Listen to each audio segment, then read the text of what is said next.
রোজার মাসে তাহাজ্জুদের সুবর্ণ সুযোগ মিস দেওয়া যাবে না, কারণ রোজার মাসে তাহাজ্জুদ পড়লে যে পরিমাণ লাভ হয়, আমার মনে হয় কেউ যদি জানতে পারে, বুঝতে পারে, সেই বান্দা সেই বান্দি কখনো রমজান মাসে তাহাজ্জুদ মিস দিতে পারবে না।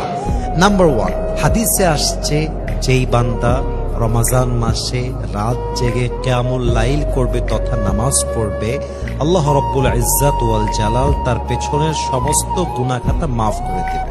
সুবহানাল্লাহ পড়েন সবাই আপনারা। তাহলে প্রথম লাভ কি? আপনার পেছনের গুনাহ মাফ হয়ে যাবে।